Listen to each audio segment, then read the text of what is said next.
Hey everybody, hope you're all having a great day so far. Oh, my morning's been a bit busy, but it's alright. I think I'm ready to get started, so let's just get right into it. Um, okay, let me see.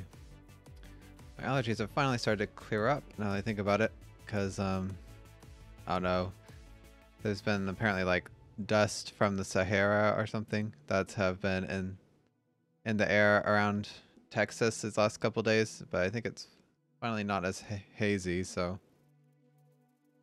my lungs can finally relax a bit. It's always good to see. But okay, let's see, where were we?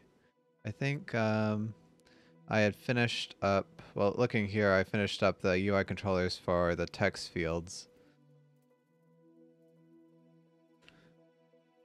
I guess I'll just see if there's an event fired. So yeah, password input change. Then we can click on that. So I just need to hook up something for these two buttons. And then just have a little controller for these two texts to make them print the right messages.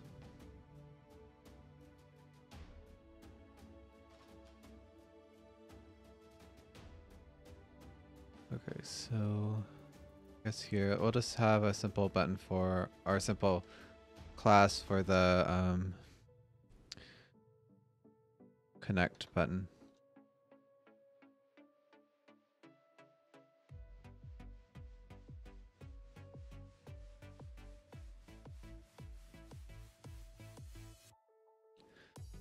Alright, and so this will have, yeah, we'll need the flow state, which, because we'll want to disable the button when we're in the connecting phase, and then we'll have, yeah, the input state, because we'll want to only have this button be enabled when there's valid information in the input. And then I guess, yeah, we'll need the game object registry so we can get the actual button object.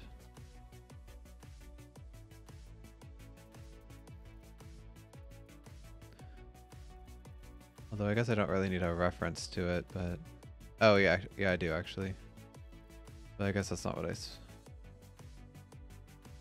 Oh, okay, I don't actually spell out object. Alright, and this should also be a child of the flow logic container, so we can use the event system.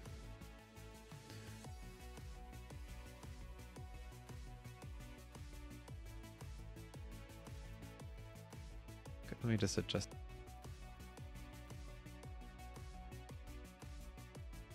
Felt like it was a little too far to the right. Alright, so let's see.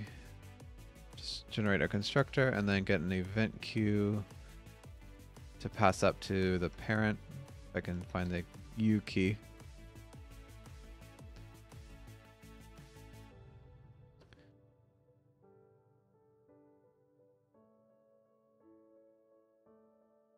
Okay, so that looks good. Okay, and then we'll need to get a reference to the button. No, I don't want it to be circular like that. Oh, that's not how you spell it.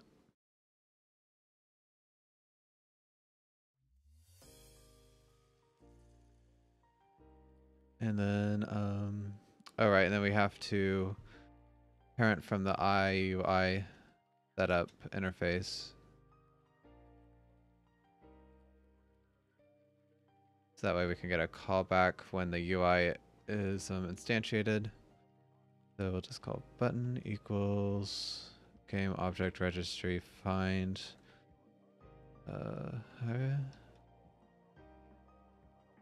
Actually, I don't know what I called this, so I better go look it up.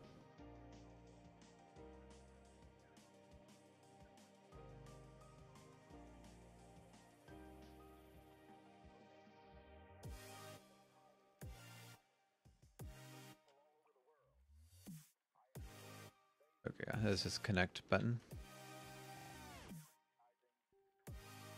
And then we've got to actually get the button component off of it. Okay, so let's have a couple functions. Private void, refresh, interactable. And then we'll want to be able to refresh the text. Well, the text only changes... Yeah, the text only changes right at the beginning of this based on what mode we're in, and the mode won't ever change mid-scene, so I don't think we have to have a function for that, so it would be okay. Yeah, so we just need to do button dot get component in children text. So again, I won't worry about localization yet because this is just a temp UI, but at some point we will have to, whenever we start making an actual good looking UI, we'll have to add in localization. That will be important. So let's see.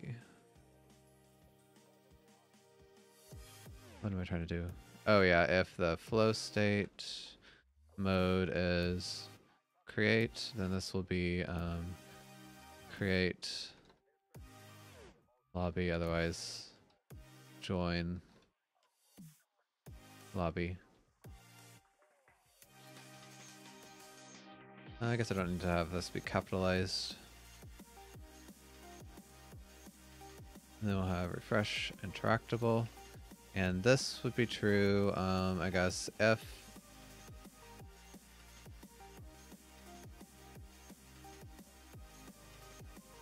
okay, so it's going to be based on, okay, let's see, button dot interactable equals flow state, phase is input, and so we need to make sure that there's a username that's valid. So I guess a valid username as far as the UI is concerned is just if is null or empty is false.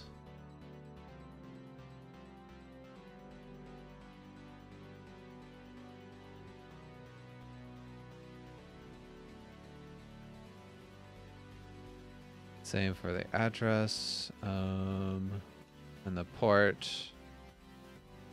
We would just want that to be non-negative. And you can have no password if you want, so we can have password is null or empty.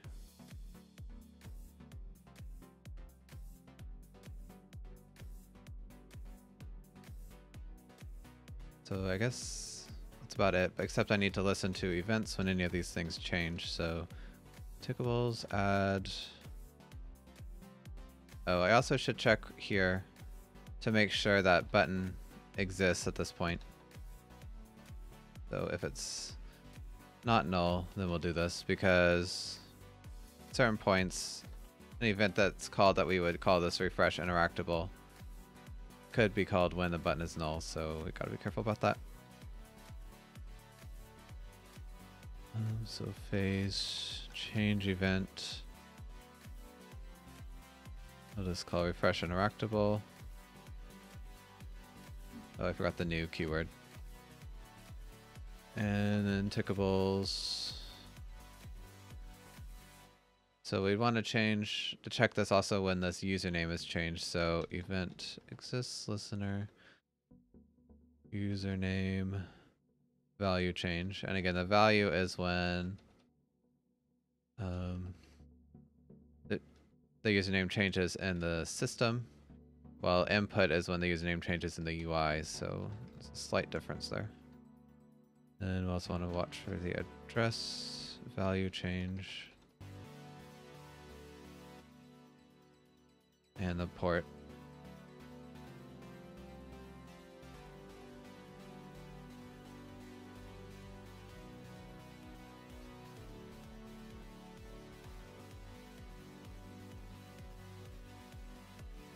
Okay, I also Need to subscribe to the on-click event for this button.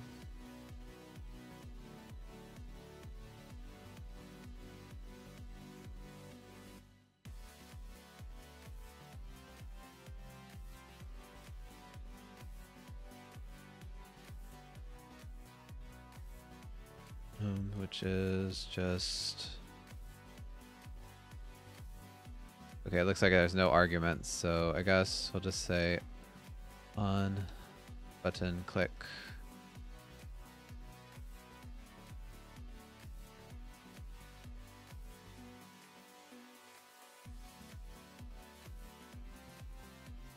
And finally, since we subscribe to something, we'll need to also unsubscribe from the event, but only if the button has not been destroyed already.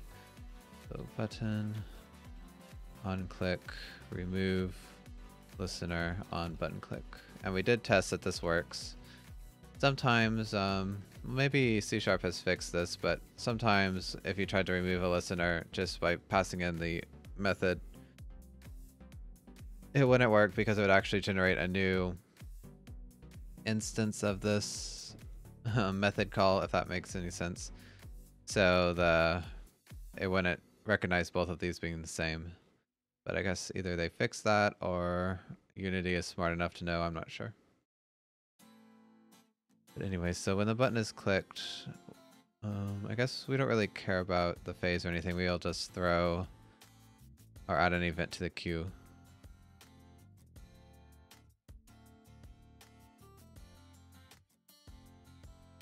Which I guess I should add the event here. The class connect button. Oh no, let's not do that. Let's just say connect command. Well, it just won't even have the idea of the button in there. And then we'll have exit command as well for the other button.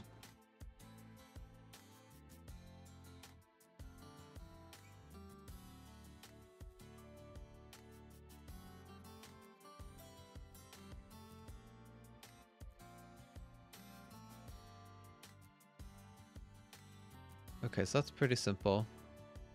I guess let's... Almost ready to test it out. I just need to instantiate it here.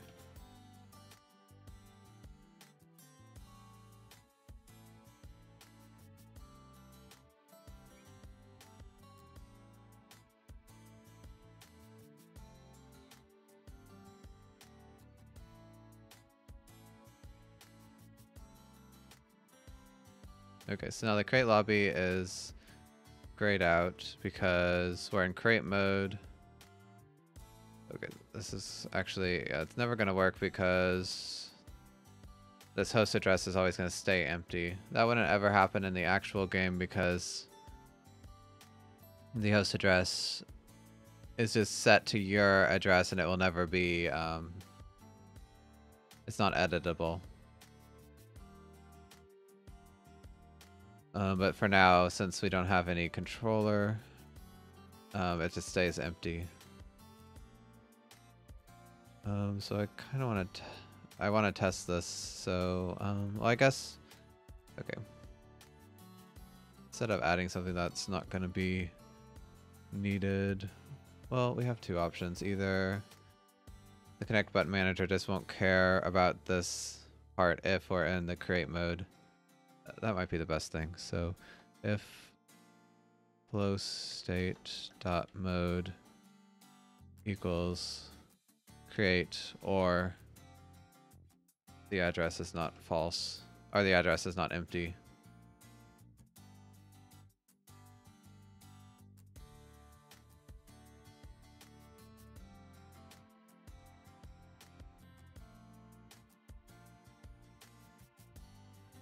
Okay, so now when I enter something in here, it should... Oh, it doesn't come of as... Still doesn't show up. Why is that?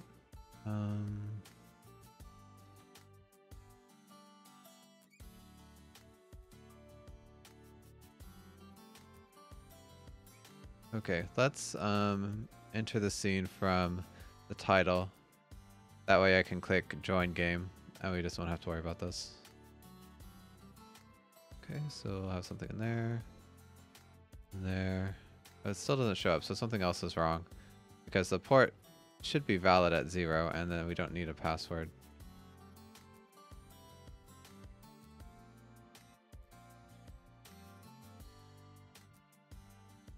So if we're in this input phase, username is not empty, address not empty, and state port is greater than or equal to 0, then it should be interactable.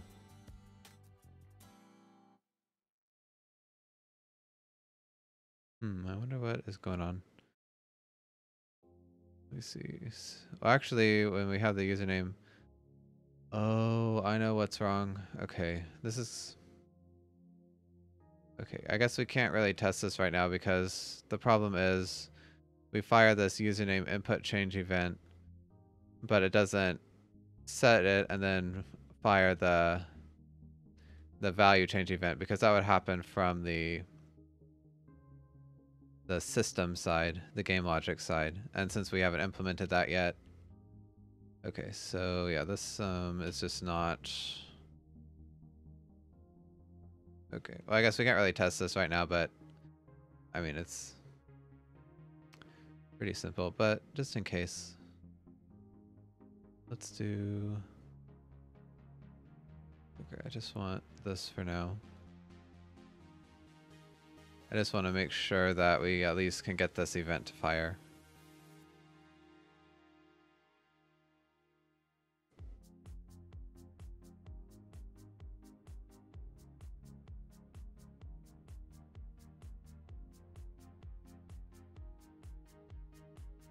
And it does, the connect command. So really that's all we have to worry about.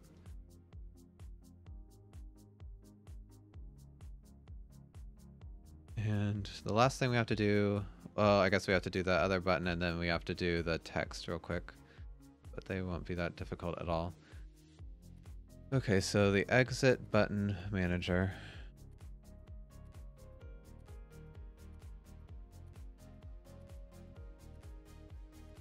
Will have a lot in common with the connect button manager, except it's going to be slightly different because you can, for instance, press the exit button even in the connect phase.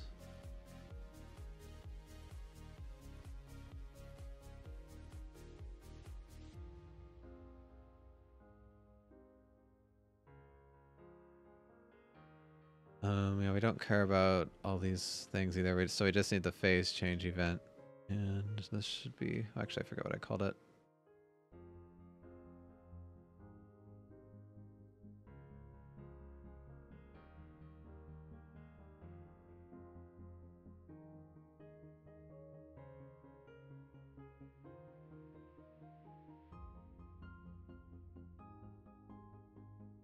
Okay, it's called cancel button.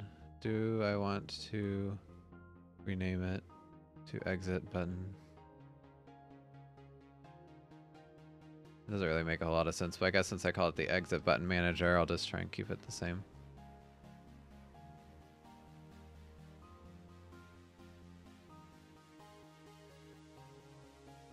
Okay, and so the text here will update from cancel to back, depending on what phase.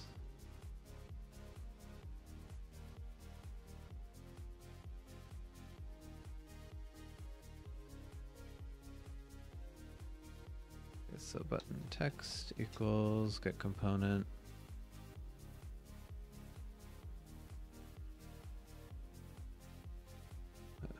I guess we still...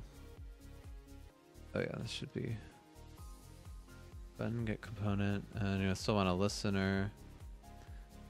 So it's going to be interactable if the state is input or the state is connect.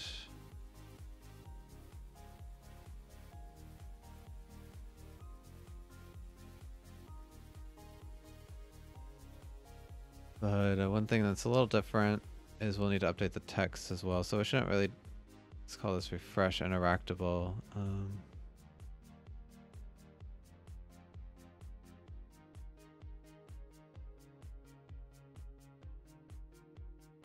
Okay, so if button or if state is, oh, I forgot the phase again,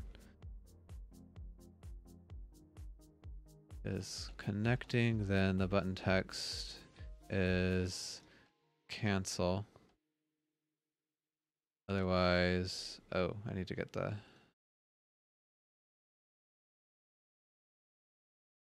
right property. Otherwise, it's, I guess we'll just go back or exit, doesn't really matter.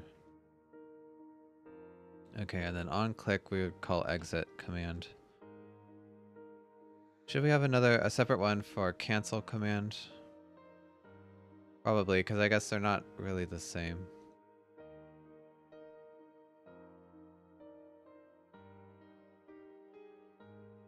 They just use the same button.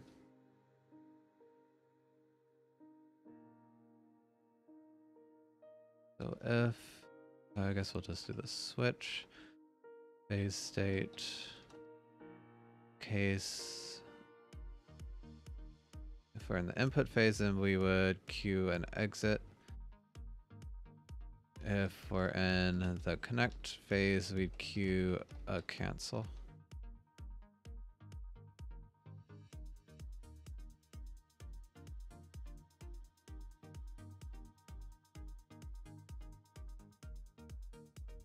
Okay, and we can't really test the switching because there's no way to actually get to the connecting phase right now, but we can at least just see if the exit command is fired.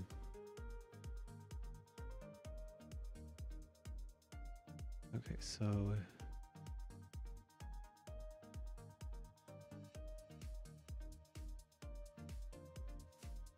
instantiate it right here.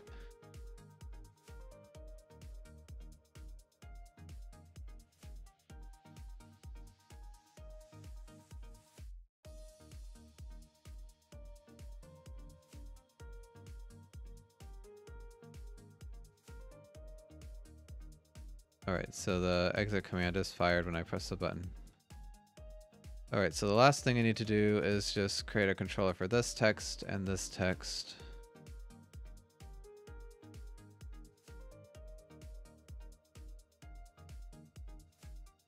Okay, let me see.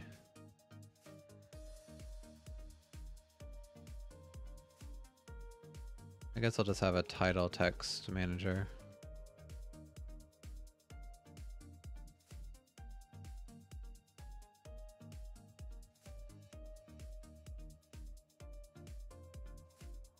Really, I'm just going to need this do UI setup function, but because it's not going to even react to any events.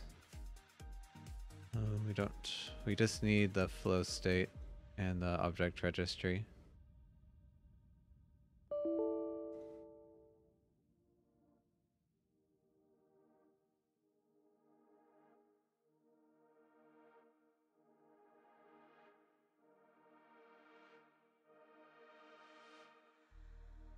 Okay, so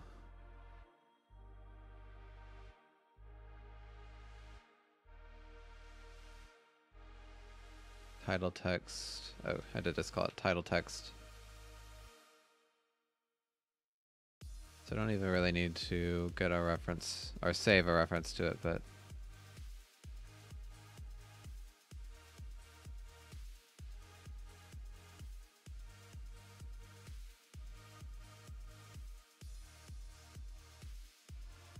okay, so text equals flow mode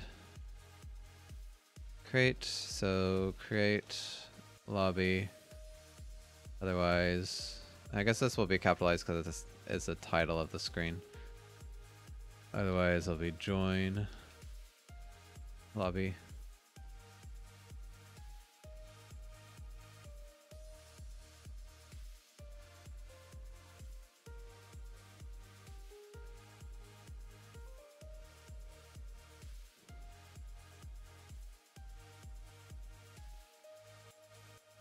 Let's create that or initialize that object and should just be able to get right into it. So the text should change to create lobby instead of create game. which it does, and then I'll load into the title screen and we can try to enter the screen in the join mode, and we should see it update there as well. Yeah, so now it says join lobby.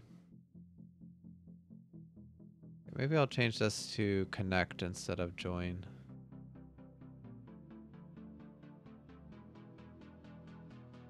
Yeah, so this.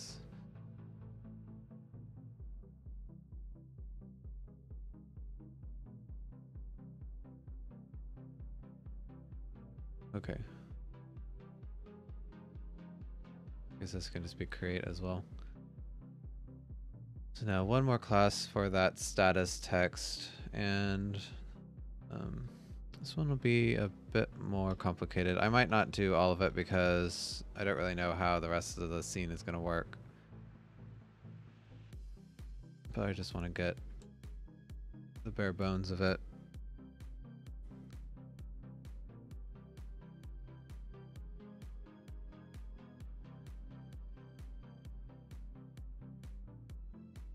Oops, too many curly braces. Or... oh no, I copied from the wrong spot.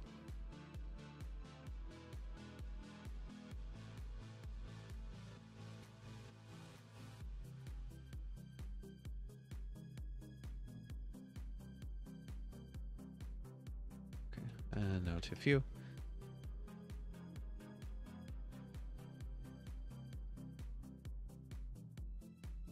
Okay, I still don't think I'll need the input state for this. Basically, it'll be empty until we start connecting, and then it would just have like a small animation. And then if something happens, or there's an error, it would print out an error.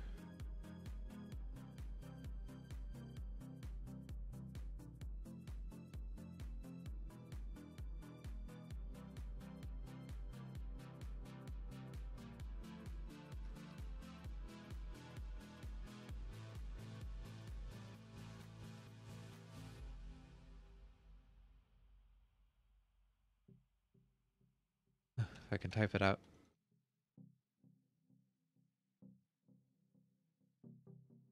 Equals status text. And okay, so we'll just have refresh. Refresh text.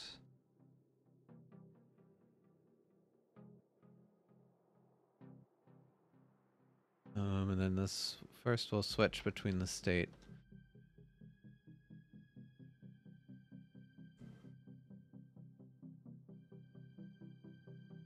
Okay, so an input will do nothing unless there's an error, but I don't have the error set up, so we'll just set it to null.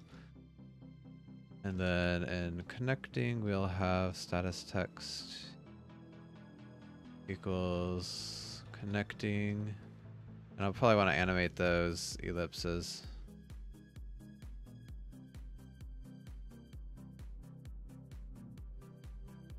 But I think this will do for now. I guess let's write...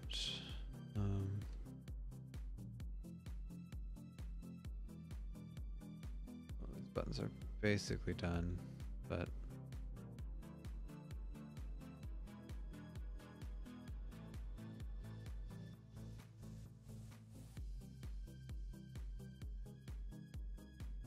yeah, I think these are done, but this address I need to look up and then load from a file. Although this wouldn't even be part of the UI. Let's see. Was it 2? And then I'll have another thing down here for the system.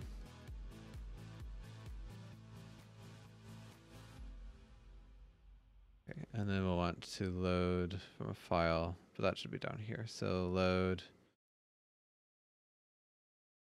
username from a file and lookup format. So that we'll need to do that, but I guess we're done with this.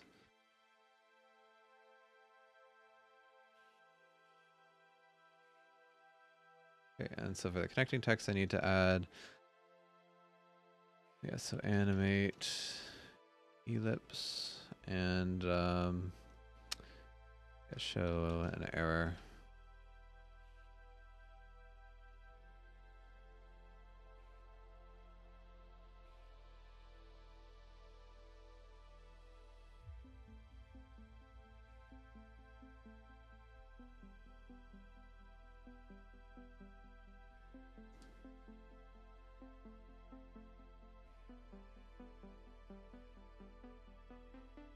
Okay, so let's go ahead and load in, just make sure that the very simple status text manager works. And I guess basically there'll just be nothing. Oh, it says joining, so that's not correct.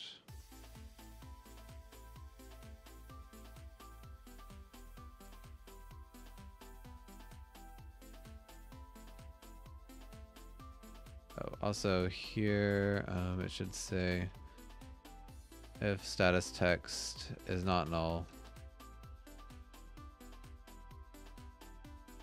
And then I need to listen for the phase change. So do this, add new event exist listener phase change event. Events and refresh text.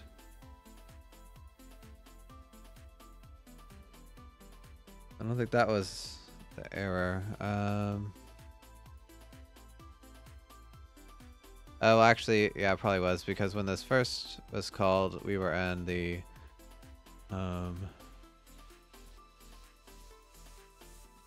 none phase, probably.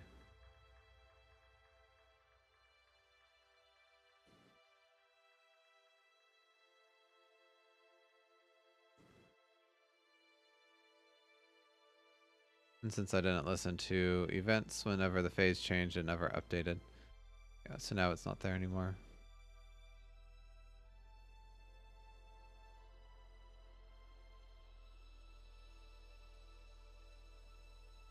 Okay, so we've got all the hooks for the UI complete, so I guess we can start on the system now. And really all it is the system just needs to listen to these various commands and events. It'll be pretty simple. I think the flow manager doesn't have anything right now. I think I can pretty much get away with just having an input manager that will listen to all those various events and then send them out, instead of having a separate one for a username and everything.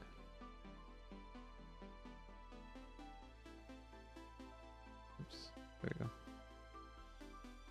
And this will be flow logic.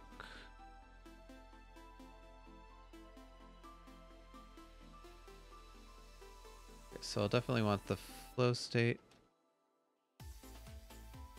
and the input state.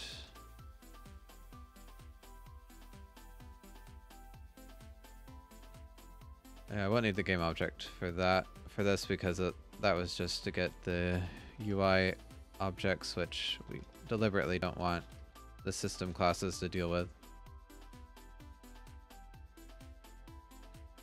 And really we'll just listen to a whole bunch of events here. So tickables, add new event exists listener first for phase change event. So I'm on phase change.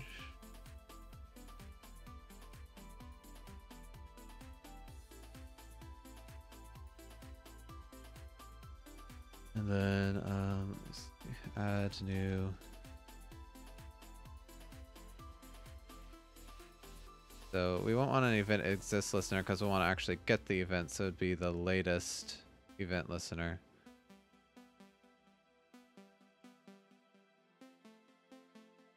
Or I guess username input change. So on username input. Okay, I actually shouldn't generate these yet because otherwise they'll be out of order. So I'll just wait. And then address input change.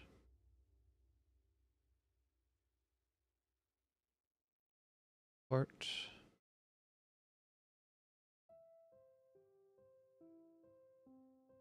And what's the other one? Oh, password.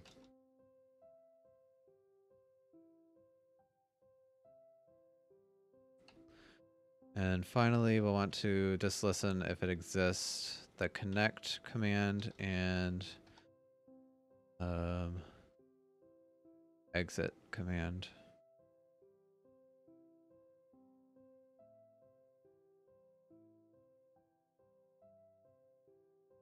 Okay, so on connect command and on exit command. Okay, so now I'm going to generate these backwards so that they're in the order I want them to be.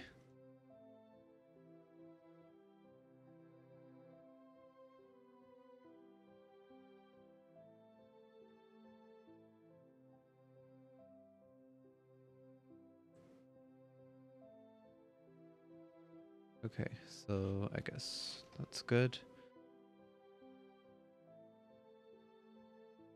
Oops, no, I want that to be E for event.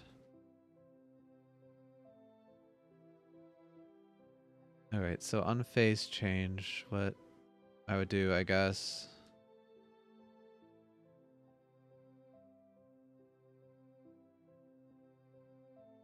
Okay, probably by this point, like, the username would have already been loaded from a file, so it's not like I need to send out events that the input state has been initialized, although I guess what class does that? Nothing right now. Maybe we should add in something real quick.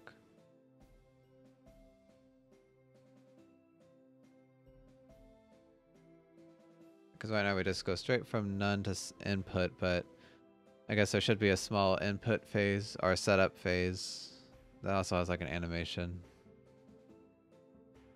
Let's see, setup. I guess we'll just do that real quick. So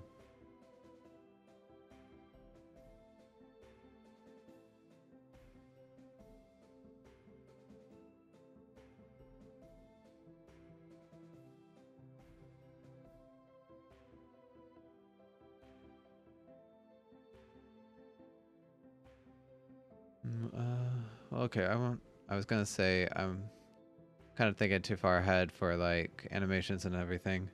So we could do like a worker list, but I think I'll just have this simple setup manager for now.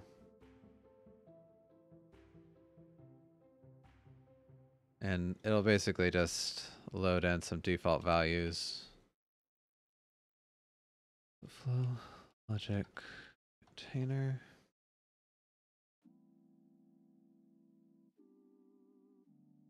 I guess here, instead of doing this, I'll just set default. There's nothing in the status text.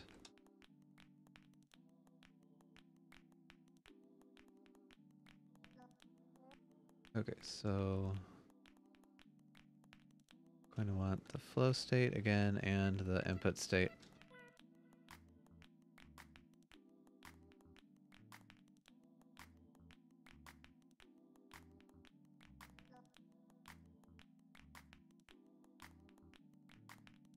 And the event queue to pass up to the parent class.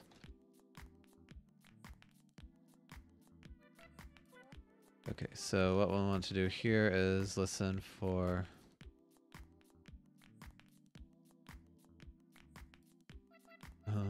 a phase change event.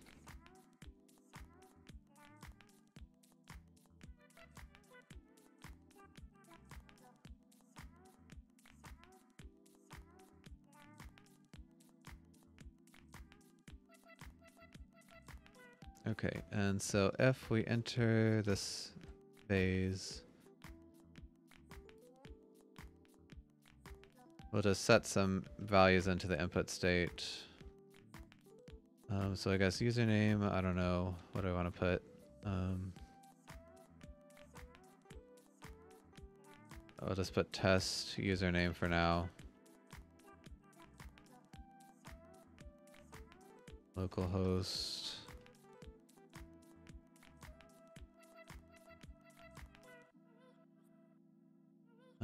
Password, we'll have nothing.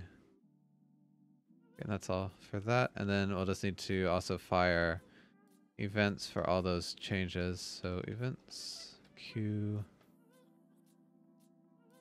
new username, value change, and one for each of the other ones.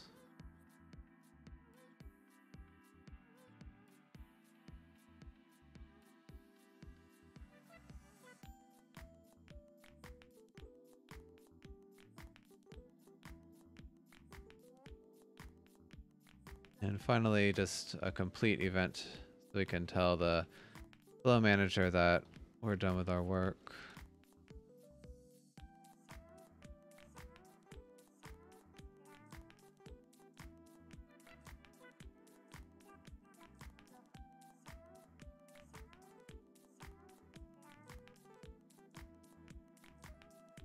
All right, so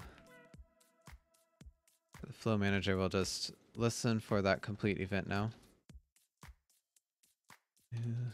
Setup. Manager complete. Oh, that's not right. Event exists. Listener.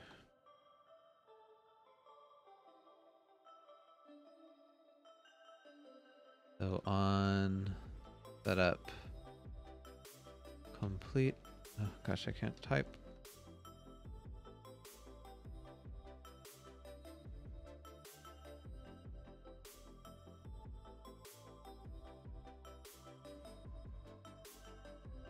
Okay, so first we'll see if we're in the setup phase. State phase is setup, then we'll want to advance to input. And also right here, this should be set up now. Okay, we might as well test that real quick.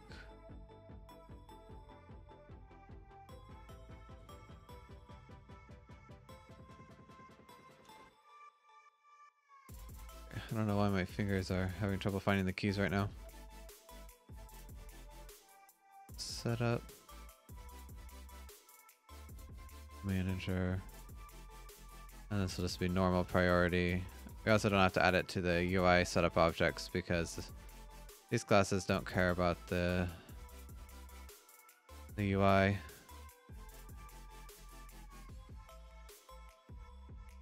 Okay, so now when I enter in, we should load up some default values and the UI should update to match them. And then also if I try to change anything, then the input manager will give us a not implemented exception.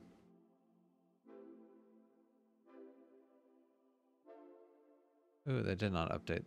What's the deal with that? Okay, lobby.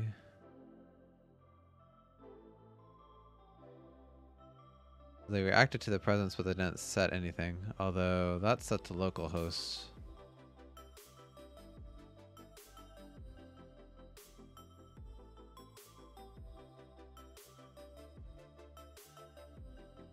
Okay, so let's see. What is the deal with the username?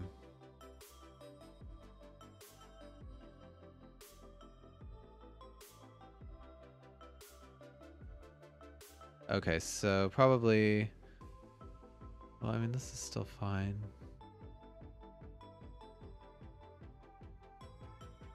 Oh, for some reason I put the password instead of the username.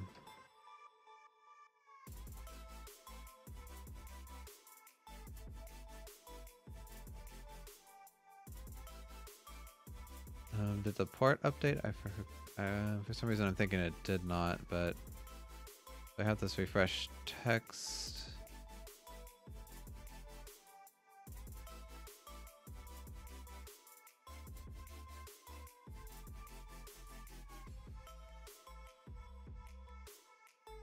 Okay, so that seems fine.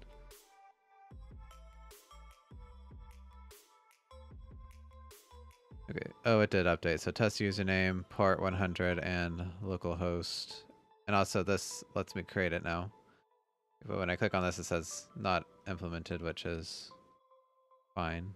Same with these.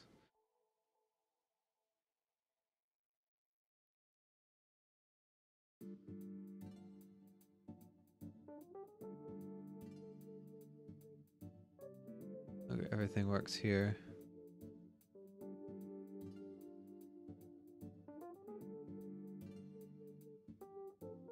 Okay, good. So what I want to do here, I guess... Do I want to do anything here?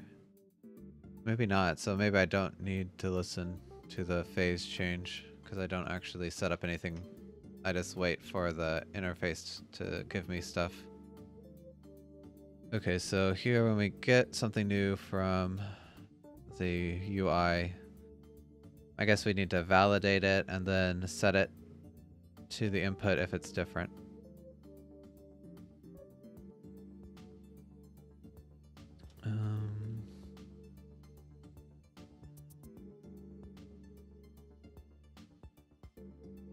Okay, so what do I want? How would I validate a username? Maybe we won't do anything for now.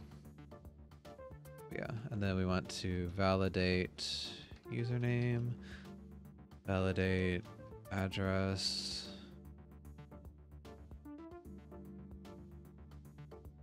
The other two we don't really care about that much.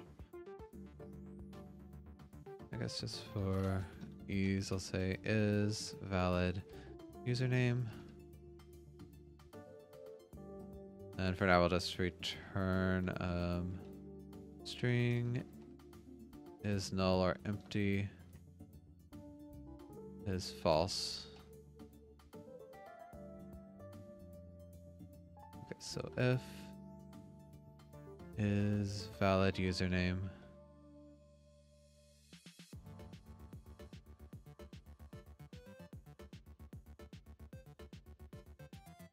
Okay, this is interesting.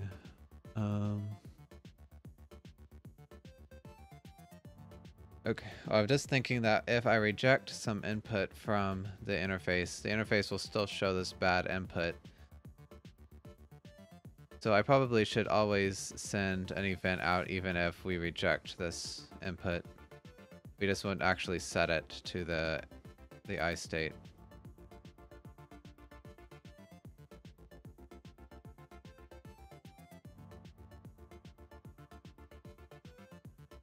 Okay, so if this is valid,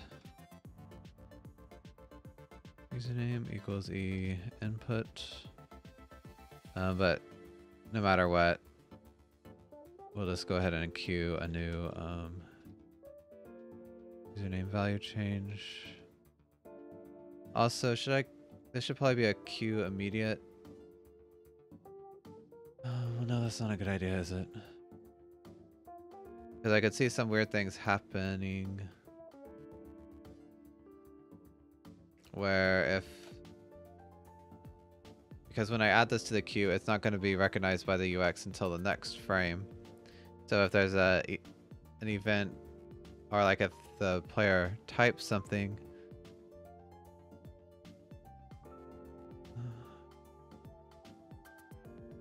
like in between when this is set, and then when it receives this value change, it might overwrite it.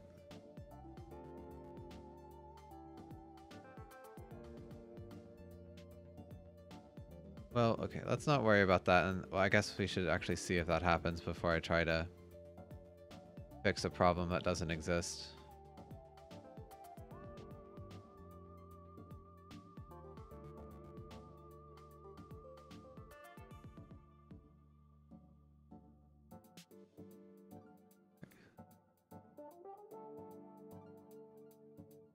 Well, there's no problems here, but that's because we accept everything. Oh yeah, see right here, there's some weird stuff. It won't let me go down to null.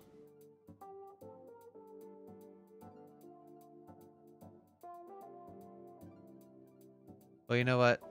Actually, we should just we can set any input. We just won't actually let you connect if this is invalid.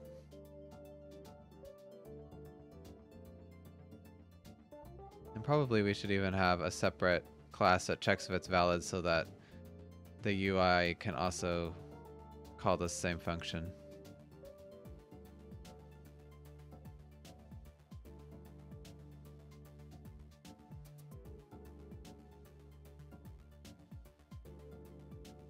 Although, well, I don't know. Okay, let's say, for example, what would happen if we didn't allow the letter Y in usernames? And username contains Y is false.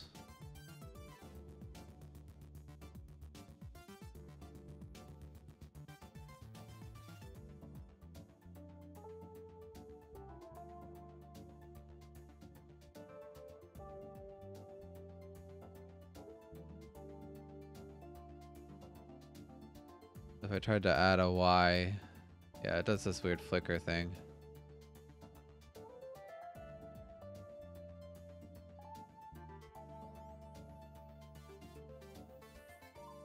So really, trying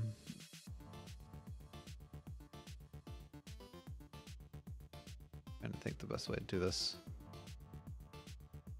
I think that it's probably up to the UX to make sure that this invalid username never is sent to the system to prevent that flickering. So let's, do I want to have a different class for each kind of validation? Probably not. That's just going to be a little spaghetti-ish.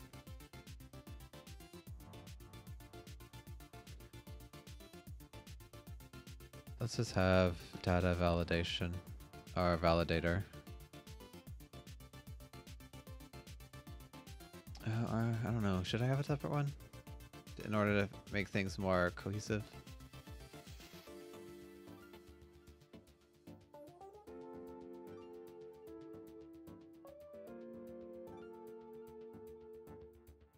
Well, maybe I should just have one separate for the for our username and then another one for address and port because they're kind of connected anyway. Yeah, so I'll go ahead and do that. I don't know.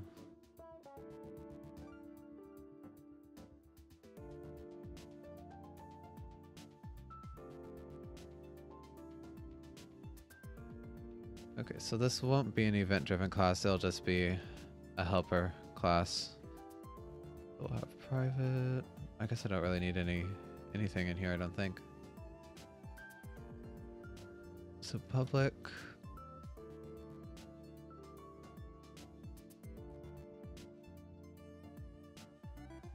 So is valid.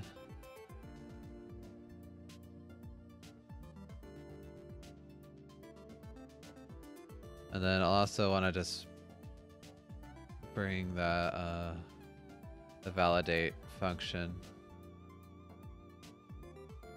Where is it? Username manager. Just bring this into the username validator.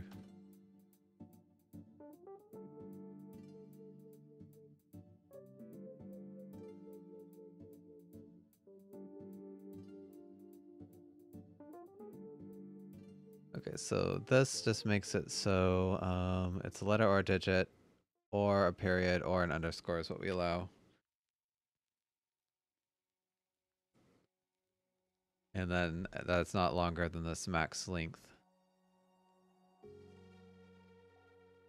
So the same thing here, we'd say if string is null or empty,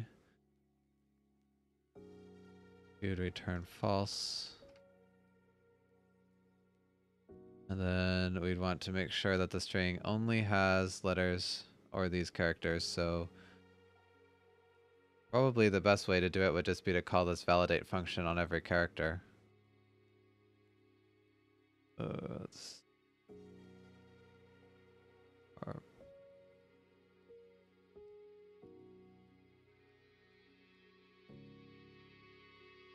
Is valid in username.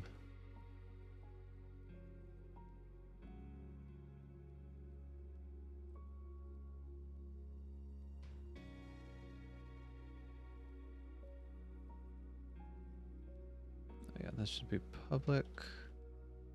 And there's really no reason that this can't be public either. Okay, so for each character and username, if is valid and username is false, then we'll want to return false.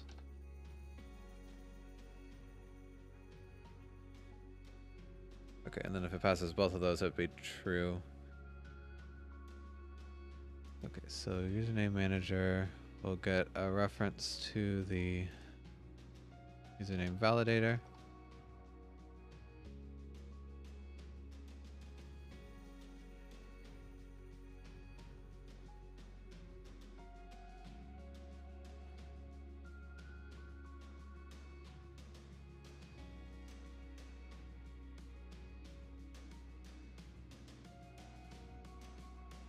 Okay, and we'll just always trust that this is valid. Yeah, so I don't need to have my own function here, so we would just call validator dot validate input.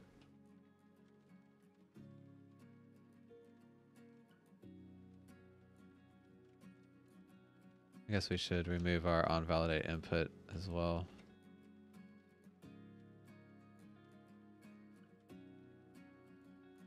And then okay, so this first checks to make sure this is different, but then I should also make sure that it's valid, although I did validate the input, so anything that comes from the text should be valid, but I don't know if I want to do it twice, just to make sure.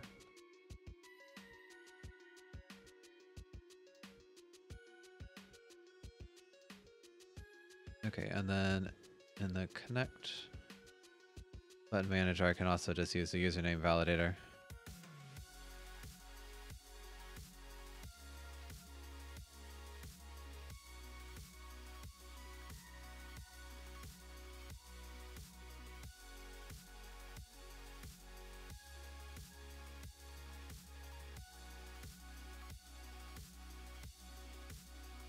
Instead of trying to do it myself. So if username validator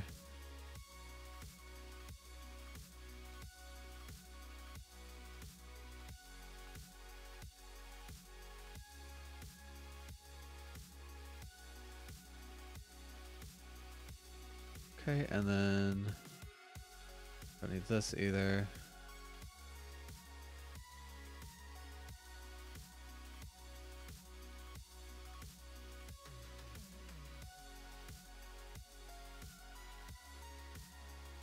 I'm gonna shorten that name this time.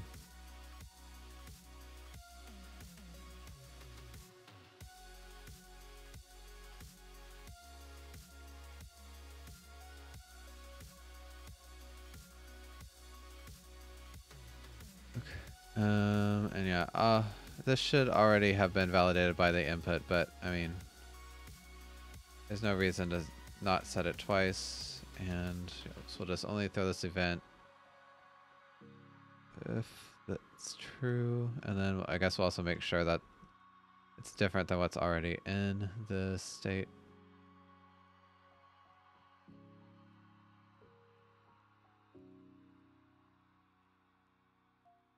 Okay, so again, let's just test it so that we won't allow, well, I guess we already don't allow characters, so I'm just going to try pressing, I don't know, a quotation mark. And so it shouldn't ever show up in the text in the first place, but then also just wouldn't be allowed. Okay, not what I expected.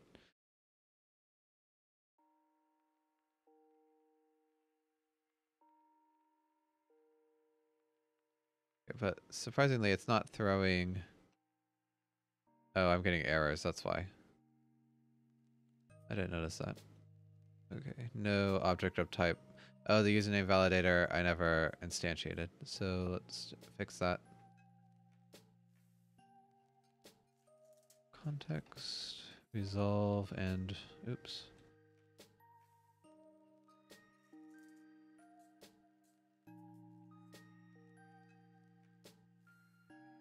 Okay, so that should fix that issue.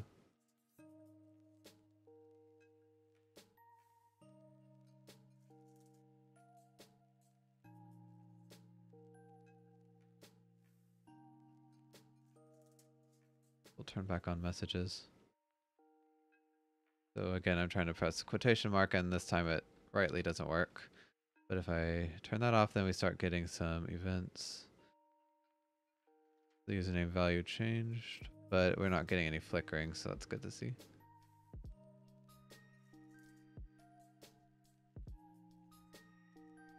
Okay, so yeah, that works a lot better. So yeah, now the UI will worry about trying to prevent flickers itself instead of the system having to deal with it. It's not really the system's responsibility. So now we'll do something similar for the address validation, but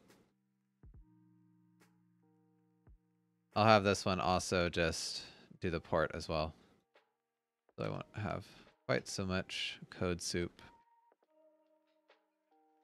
It'll work almost the same.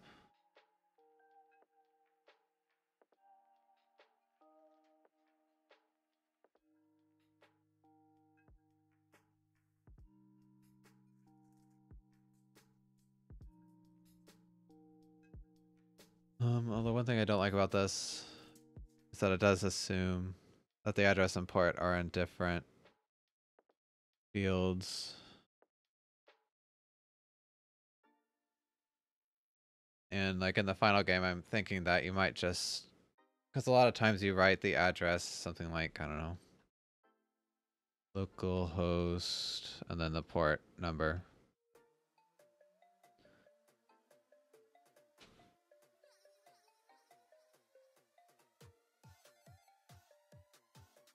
The only reason I don't right now is because when you create a game, you can change the port, but not the address. And when you join, you'll need to be able to set both, so it doesn't really make much difference.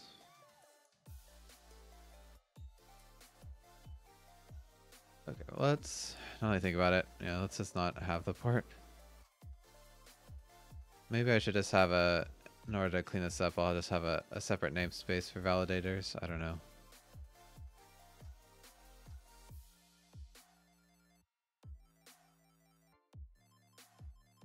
Anyway, so for the address, we're pretty much...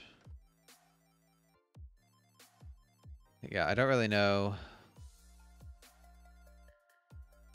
what would be valid for the address or not. I need to go look that up. I think usually you can just have an IP address or a local host. I don't know if there's other valid strings. So really all we do here is just make sure it's not too long. So I guess we might as well just do the same thing here.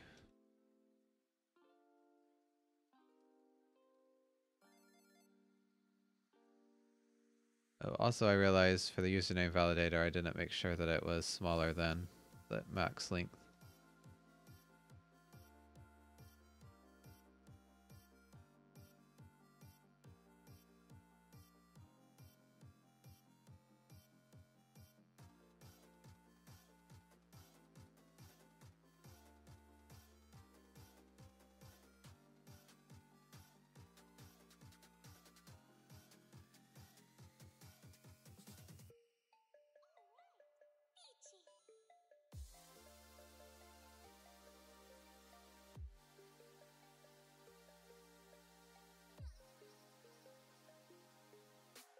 Okay, so yeah, this is fine. Really, now I'm thinking about the port again. And really all I have to do is make sure that it's not negative, I think. But I don't know if I want to... It's probably safer to use a special class like this in case I ever have to change it. Because since so many classes need to check if the port input is valid or not, it's not really a good idea to put the same logic in multiple places in case I have to change it.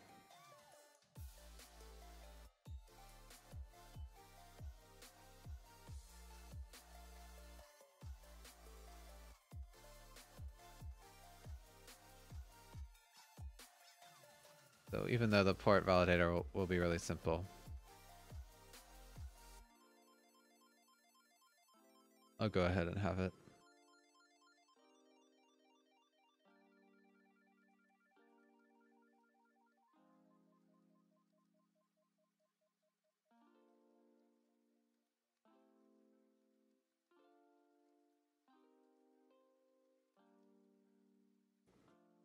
Okay, and for this we'll have is valid string and also is valid integer. That's actually a good reason to have this, now that I think about it. And so int port number if port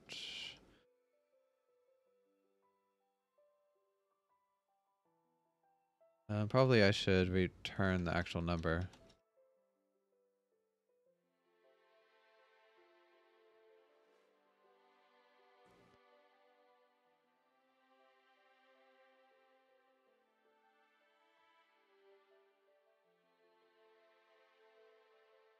If int dot try parse port string out port number.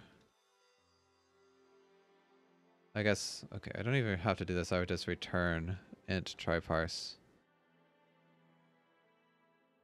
Yeah, that works.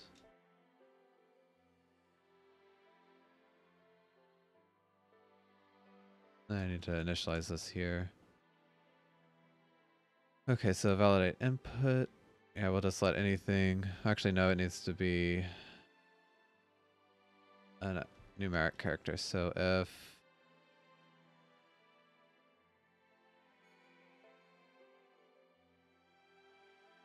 oh, actually, I can't do this. So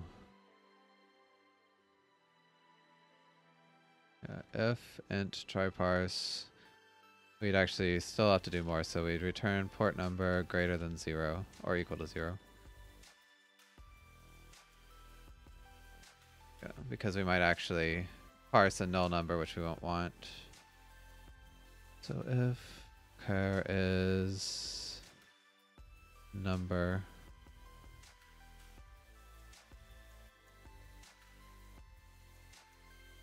that's false.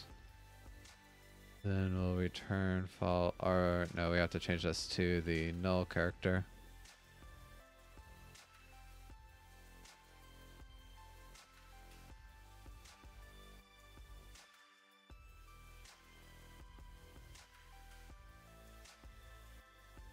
Okay, and I guess probably we want to have public bool is valid and this already parsed into an integer, and so that would be just this part.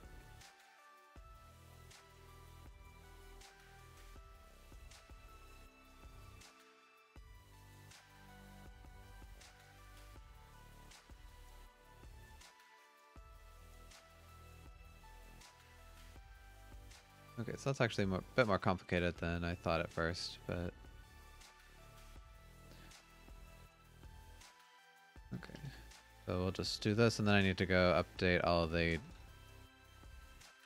separate interface classes. And yeah, we're not going to have any validation for the password because it can be null or anything that the player wants to set.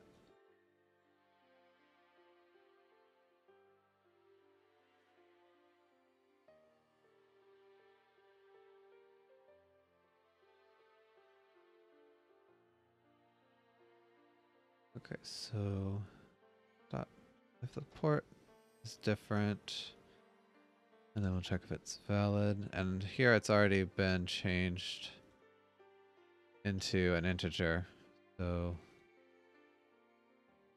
it's fine. Okay, what's it not like? Oh. Okay, and then for password, we'll just check to make sure that the password's different.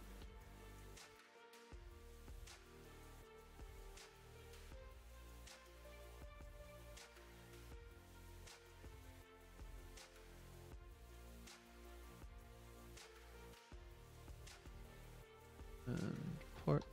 Yeah, need to remember to change that event. Okay, so now let's go fix these managers real quick. So the address manager, I need to get the validator.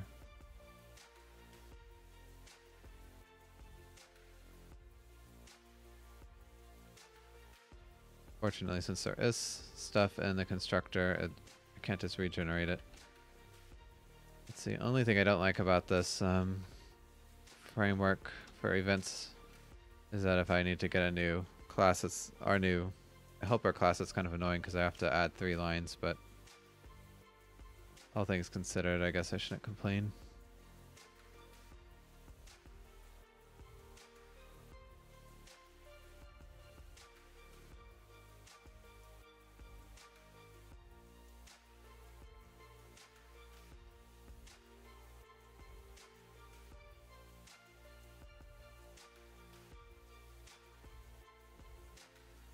Don't need this, and I also don't need that.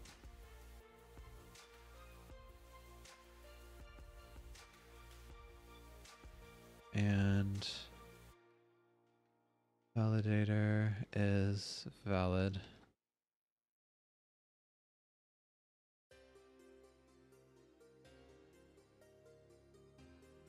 Okay, and we'll do the same thing for this.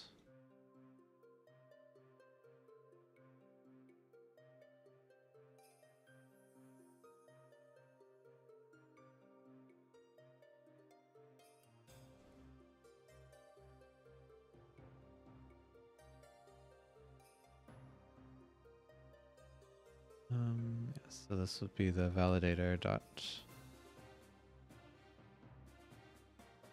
validate input.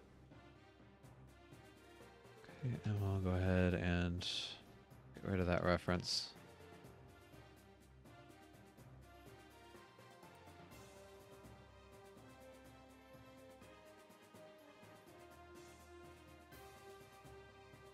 Okay, so now we don't have to do this try parse as much.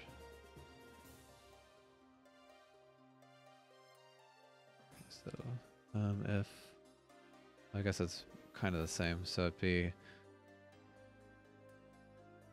validator dot is valid, and then we check to make sure it's different.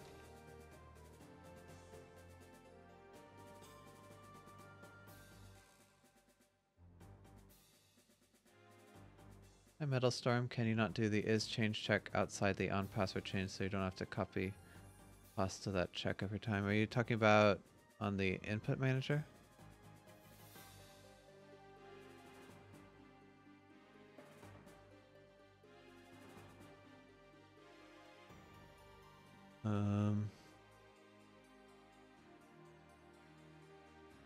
Oh, like right here?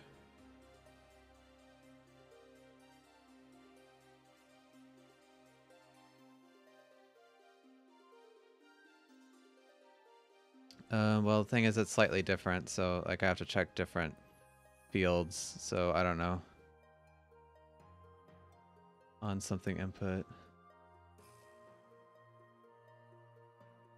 Yeah, some of this is a little redundant, but I'm just trying to be really careful so I don't run into bugs.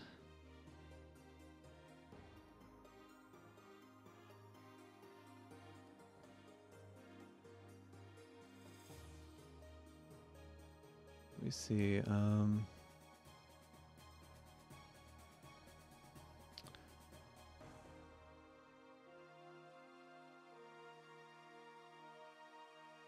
But yeah, I'm trying to think.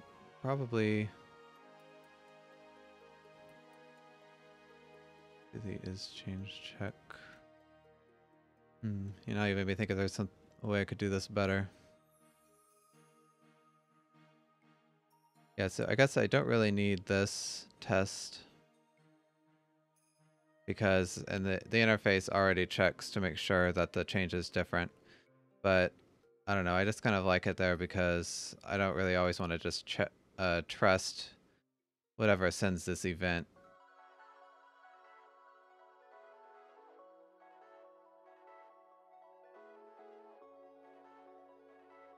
Okay, so yeah, where was I? Oh yeah, so I need so username, or no, the connect button needs to use the validators.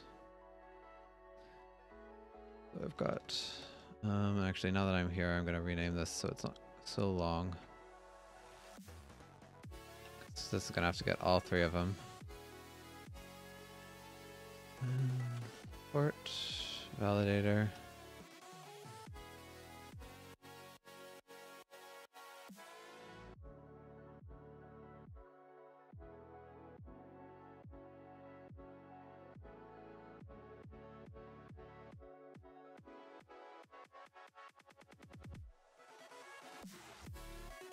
Right, so we'll just save these values. And again, they're all passed automatically with our system, so at least that's one nice thing about it.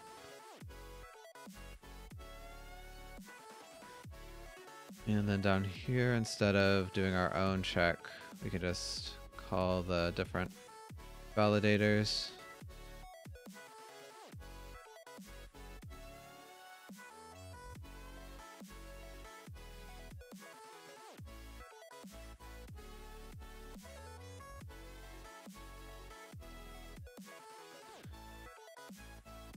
And okay, so one other thing I need to do before we test it is just initialize those new validator classes.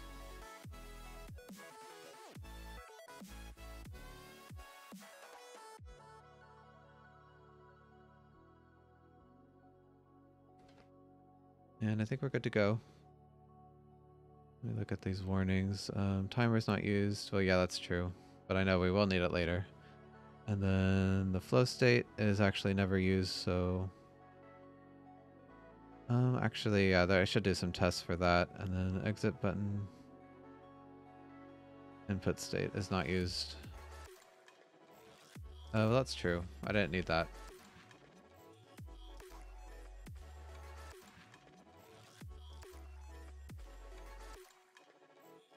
Okay, so we can get rid of that. Okay, and this input manager. Oops, I want to close everything. One other thing I could check is also we should make sure that we're in the flow state or the input state. Because if we're not in input state, we definitely don't want to change this stuff. Because we could be connecting, and so at that point, these changes would all be locked. Or these values would be locked, I should say.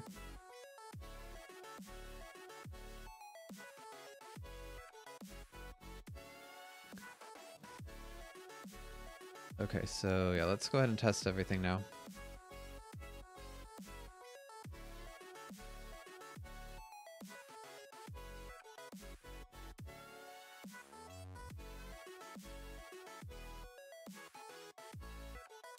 So far, so good. Well, I mean, I guess we won't really see that much different, but...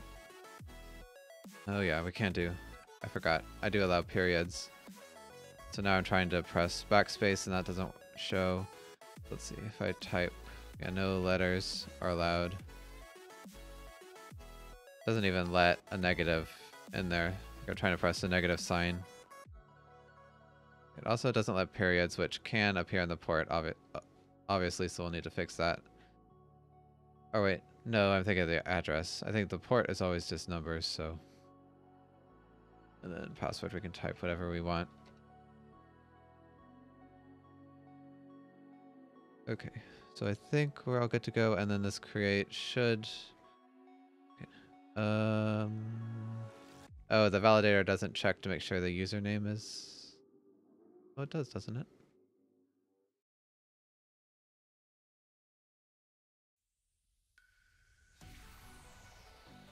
Oh, I see what's going on here. Okay, so...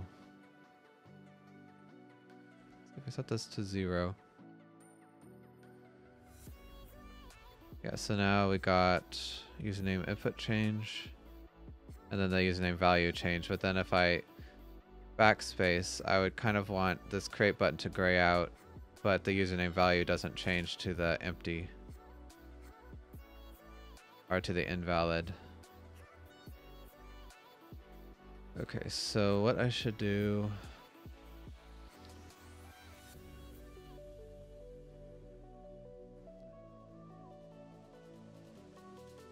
Okay, I guess, yeah, I shouldn't check if this is valid here because we just want to set pretty much whatever the input gives us.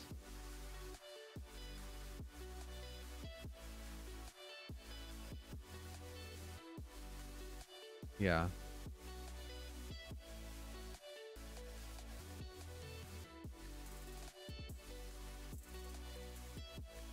Okay, so I was kind of getting ahead of myself.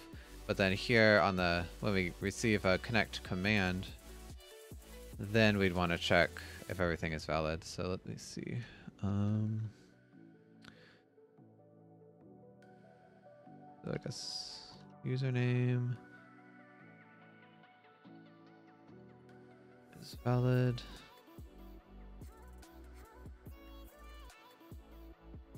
And address is valid.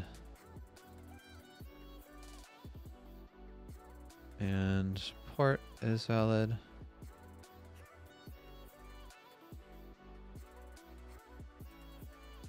Okay. Guess then we'd fire some event, but for now I'll just do a debug log.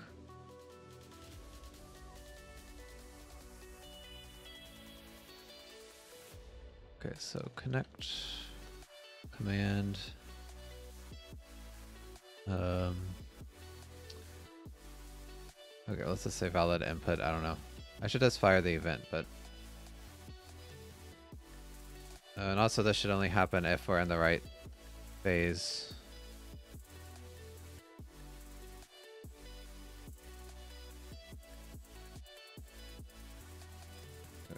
Okay, and then down here, again, we'll just pretty much just trust, well, whenever we receive this command, we would just want to go back, but I guess we'll have to make sure that we're in the right phase for that too. So yeah, I think this is good. So, okay, so things in this input state can be invalid. We just wait until they're all valid before actually moving on. That makes more sense.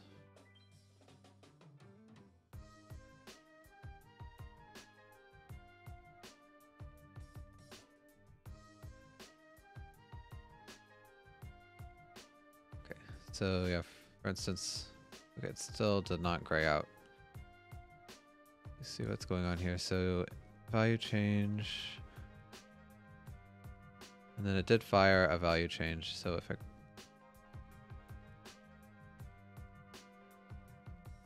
oh, you know what? I think it's because this address manager is also not firing. Yeah, so I don't need this test. Yeah. I think I was just getting a little bit too excited about validating.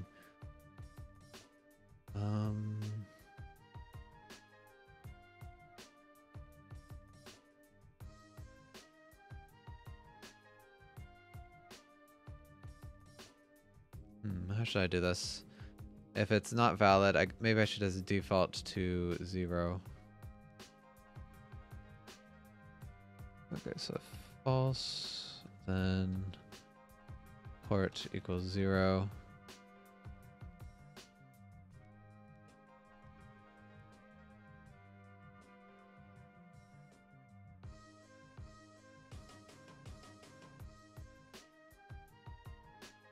Although, that's not really a great idea either. Because 0 is actually valid, so I guess port should be -1. Oh.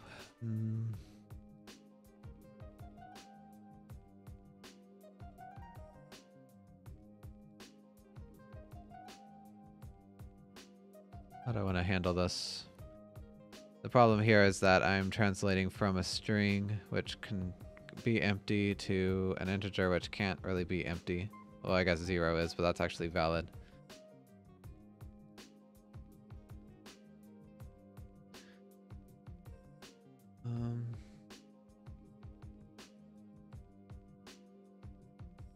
Oh, thanks for the follow. I'm Gecko. I appreciate it.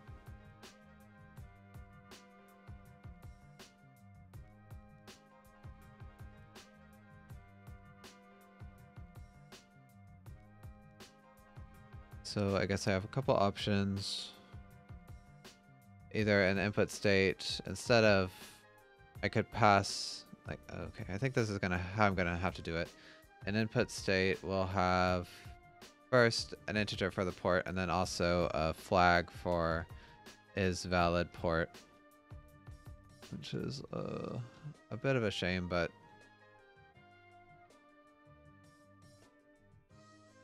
I think that's just how I'm gonna have to do it. So port bool is valid. I don't know why I keep spelling it with a U.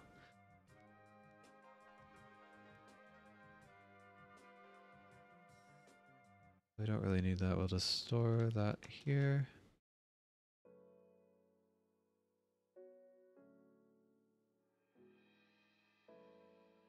Okay, so we gotta check if the port is different or if invalid is different. Or is valid is different.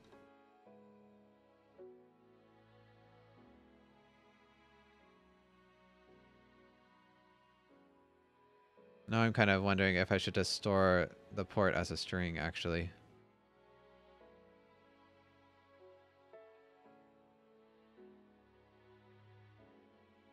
No, that's kind of silly, isn't it?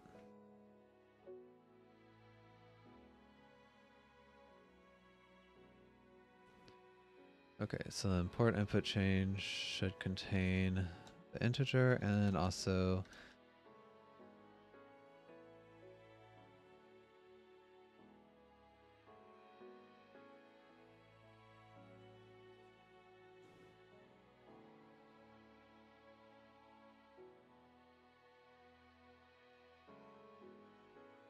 okay, let's rename this to is valid string.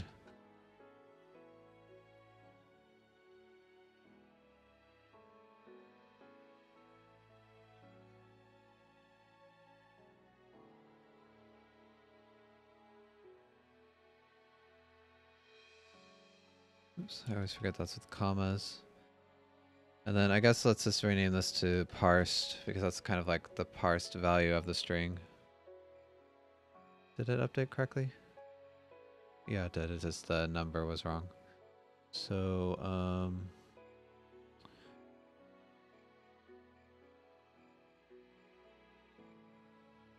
okay, so now here, where we check if the port is valid, I also need to make sure that the I state is valid port.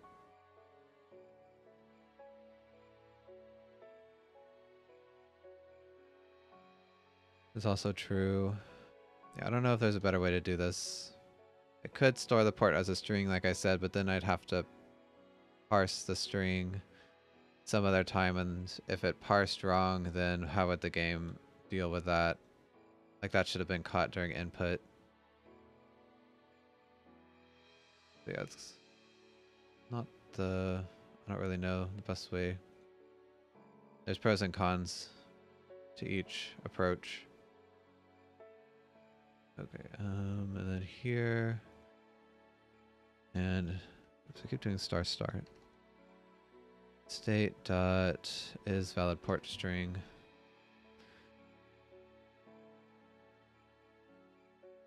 Okay, so I think that's fine. Also, we need to update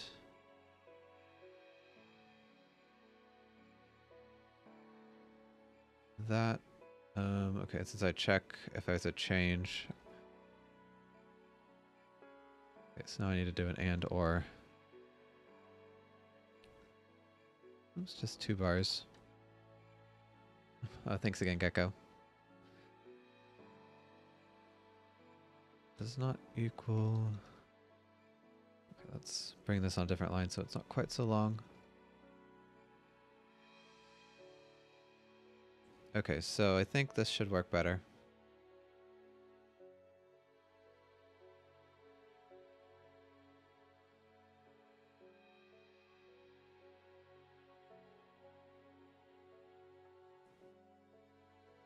Okay, so this works now, but so if I backspace, okay, it changed to 0. Okay, let's look or follow how the events fire. So port input change 0 to false.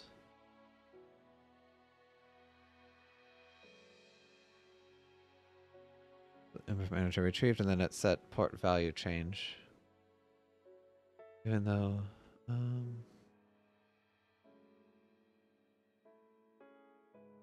oh, I see what's happening. And then the very next frame, the UI sees the 0, and then resets this port string to 0, and then sends it back to the system as is valid string, and then the system sets 0 as the port. How do I fix that? I guess,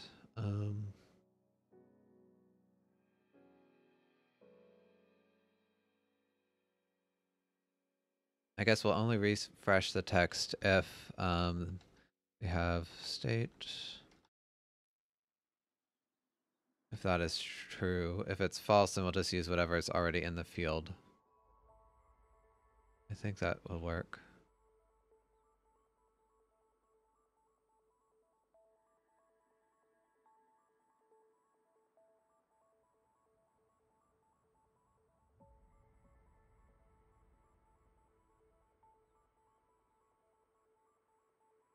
Okay, let's try it one more time.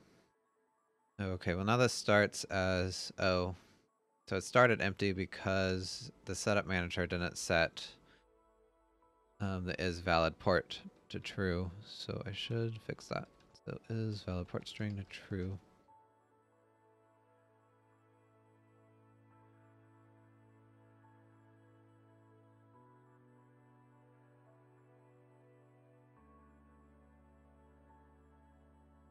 Yeah, I'll need to remember this for the lobby whenever I'm trying to work with some value that is not the same as what is in the input.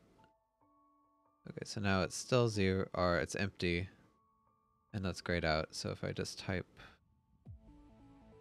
0, okay, then that fixes it.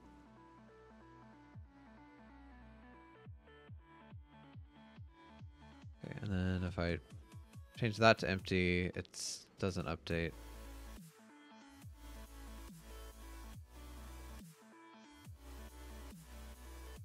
So obviously we don't want to allow an empty username, but I'm trying to see. It doesn't even fire an event. So something else is going on.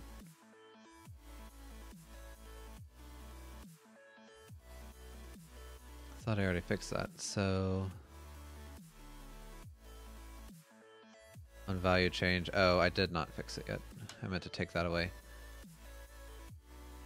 Guess I just did it for the address.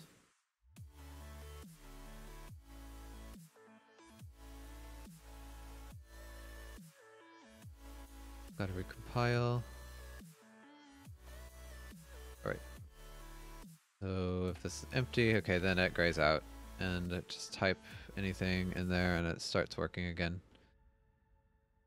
Okay, let's see if it works also for the address while I'm here. It looks good. And then again, it doesn't care about the password. Although it does fire events whenever the password changes, even if I changed it to empty. Or does it? Because I just typed something in it and it didn't change from empty.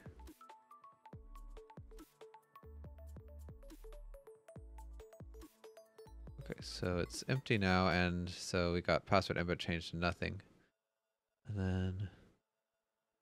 oh, it updated that time. Why was it not updating to 8?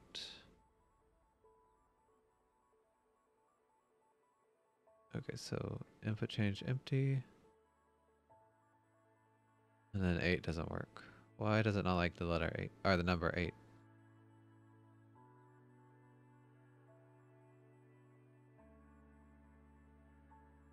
That's so weird. It works with 9.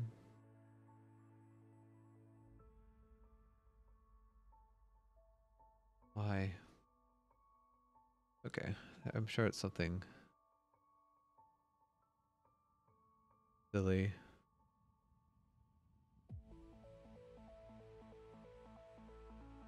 Okay, well, I do still have this password max link, so maybe I should just make a password validator. So it checks to make sure that, oh, this is address. Okay, so that was the mistake.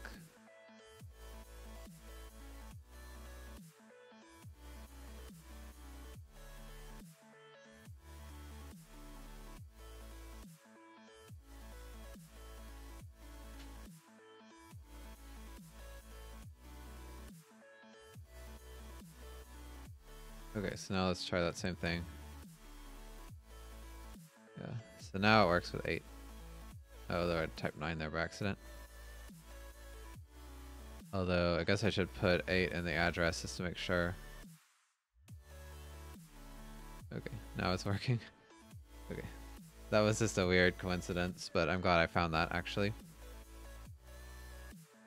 I guess I will go ahead and make a password validator because there is just a slight thing that it does just to make sure that it's not too long. So yeah, I think any validation we do at all should probably be in its own class. Let's clean up this top bar a bit.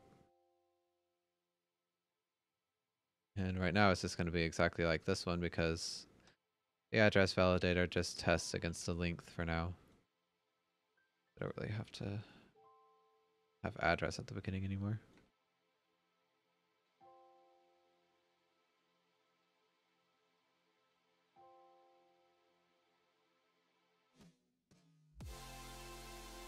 Okay, and if it is null or empty, we actually will accept that, so I'll return true there. And the reason I'll do that is because if string or if password is null, then it would throw an error when we check this. So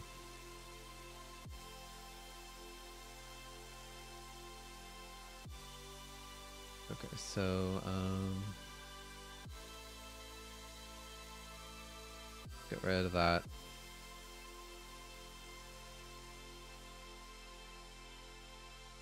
Okay, and since I already have P validator for port, I'll do W for password, or yeah, word.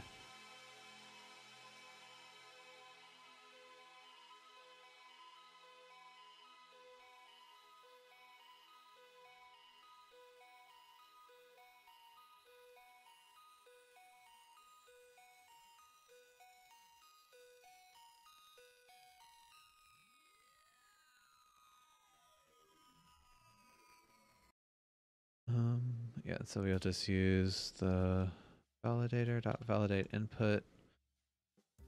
And here I should clear out the validator. But I actually realized that because that could be a bad memory leak.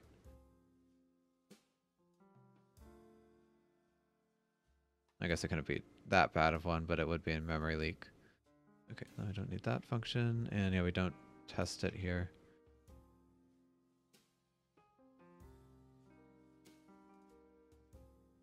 Okay, and since well, the connect button really doesn't need to test. In case I ever change it, let's go ahead and just add it in here. Because I don't know, maybe I will want to later not allow certain characters in a password. I don't really... Or I might want to be like one of those annoying ones that makes you have a number, a letter, and a capital letter or something. I doubt it, but just in case.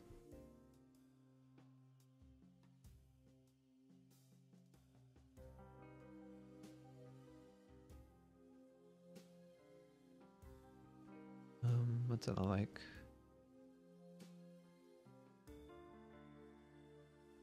Oh, I didn't rename this. Oh, not how you spell it either. Okay, and the last thing I'm going to need to do is in the input manager, we'll just also need to get a reference to this.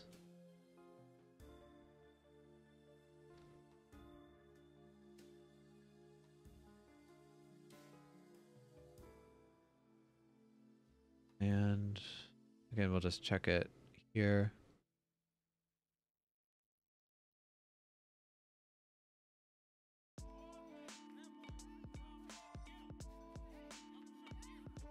Okay. I'm going to go ahead and create the complete, or the events to tell the flow manager that we either want to connect or go back. So let's do a to connect event and then, oops. Okay, that's longer than I thought it would be. And public class to exit.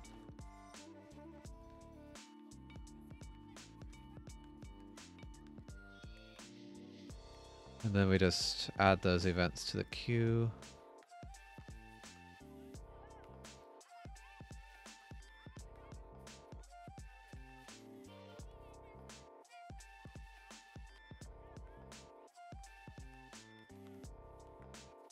But I don't think I'll actually do that yet. I just wanted to go ahead and get those events in there. And now the controller, I need to resolve the password validator, and I think I'll just test that real quick. And then maybe we can move on to connecting.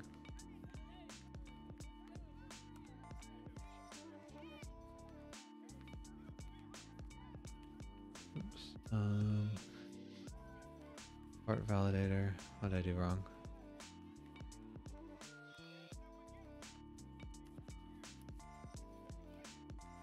Oh.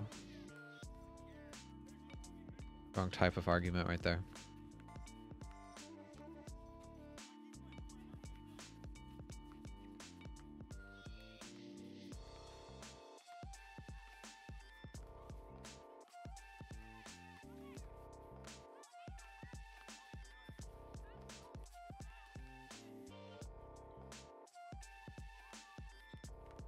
Oh, it's already loaded.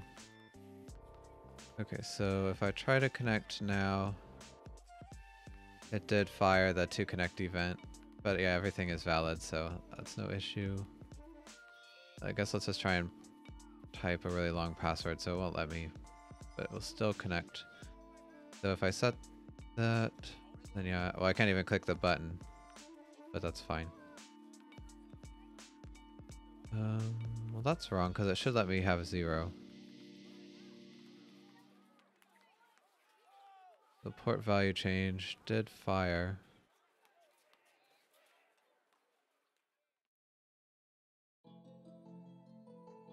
But the connect button didn't update.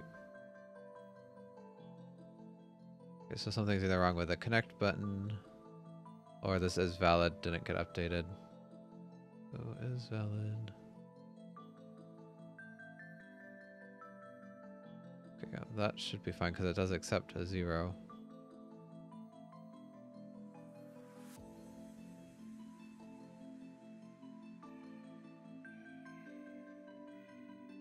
I did pass that through. Okay, you know what? I think, yeah, I really need to see what the values and the input state.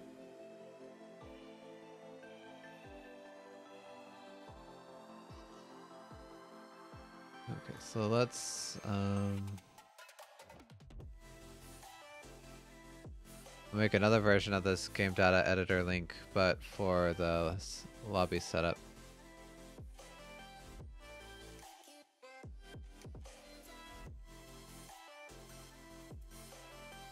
Where even is this? It's in the UX testing, but that doesn't exist anymore. Oh, okay. So just take that away.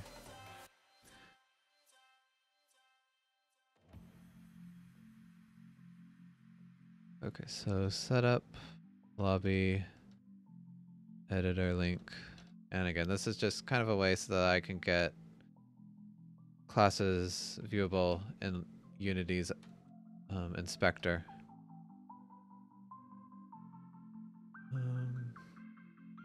Actually, let's rename this.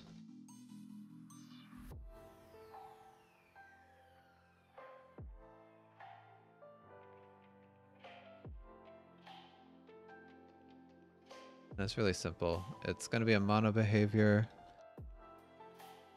Obviously, it's going to be one so it can show up in Unity.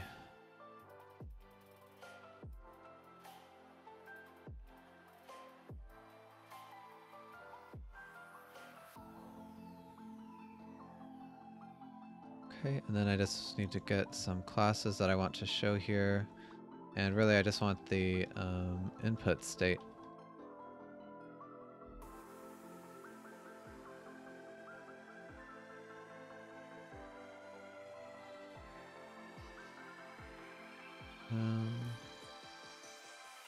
Yeah, there we go. Okay, but it is a little bit hacky to get it because I have to wait until I have to make sure that the subphase controller is in the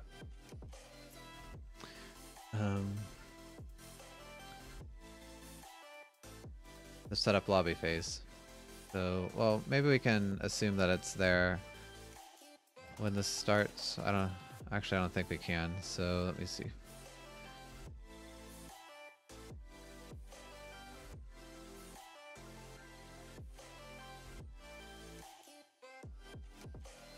Okay, so private will need initialize. Let's call it need init. So if we need to be initialized and game link game phase container is setup lobby controller. Then okay, so then we can set that to true, and then we just need the context so we can get objects we want out of it. This is a little hacky, but it's just for testing, so I don't mind.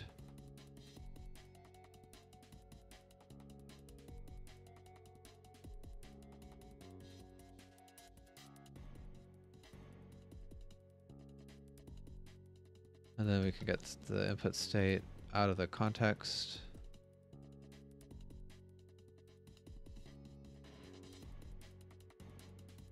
Right. And I want to wrap this whole thing in an if debug compiler directive. And that just means that if we're not debugging, then this code won't even appear.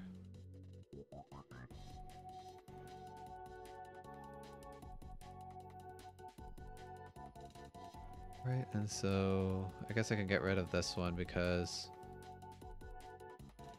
yeah, well, the server and well, we should leave the server actually. Now I think about it, because we will be setting up the server, so it'll be nice to see what clients are connected. Okay, and then inspector. Okay, so nothing is showing up there because I need to set this input state to be serializable. Otherwise, Unity won't even try to show it. And that's really as simple as just adding that tag.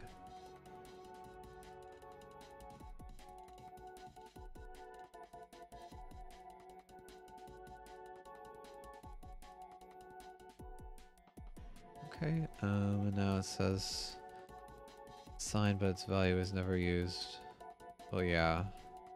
I don't really want that warning to stay there forever.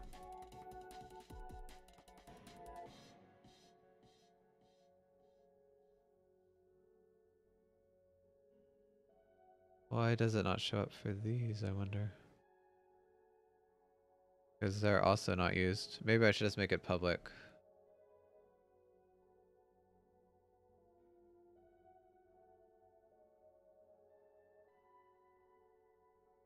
Oh, now it's going to complain that it's not inconsistent. Okay. I'll need to figure out how to turn off the warning. I'll just write a note for me to do that off stream. I know there is a way, but you have to figure out like what type of warning this is. I think it's like ignore warning CSO414 or something, but I don't remember the command myself. It's not a huge deal.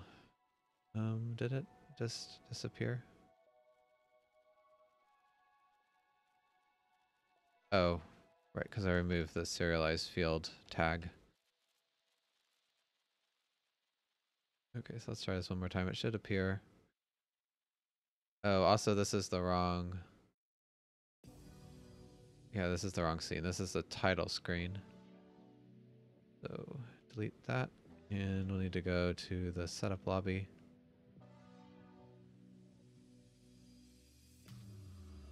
Okay, remove that, and just add this. Okay, so now it should show what's in this input state to me. Yeah, which it does. Although now I can't even remember what the error I was trying to deal with was. The password is being updated.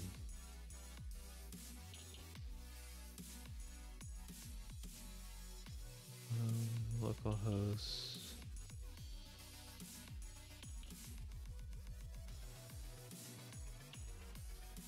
Okay, so port 0 and valid port string is false. So when oh yeah, it was when I set 0 here.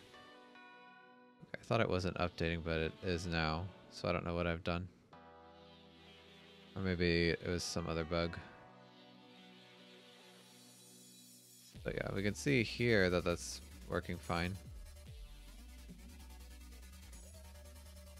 Okay, maybe I need to be in join mode. Because I think I was before.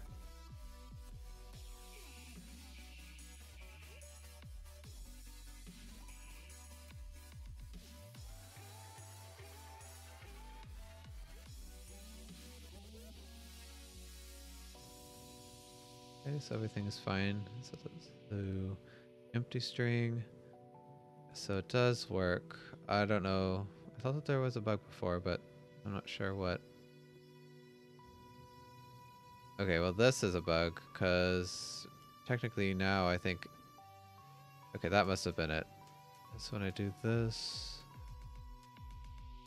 Okay, well it is reacting to address changes, but I guess it doesn't think that's valid. I don't know. Let me see if I type localhost. Yeah, so it is being updated. But the connect... Oh, the connect button's not showing because port's set to 0. Okay, maybe it was something silly like that that I was confused about before. Yeah, so this is actually fine.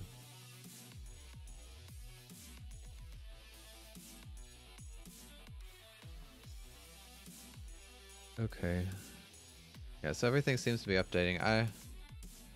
It seems like it's working now. I guess I just did something silly. Alright. Well, I have about 10 minutes more, I think. So I guess let's start a bit on the next part, which would be where we actually try to connect to the server.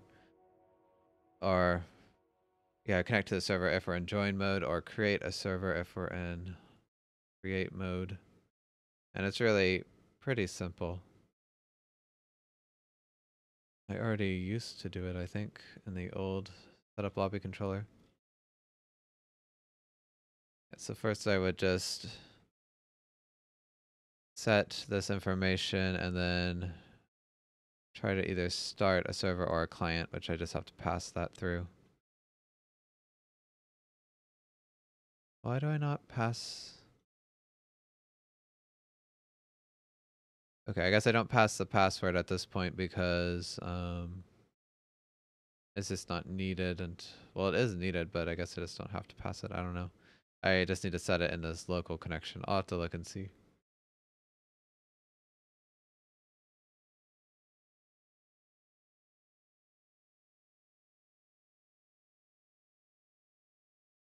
Oh, actually, I just got...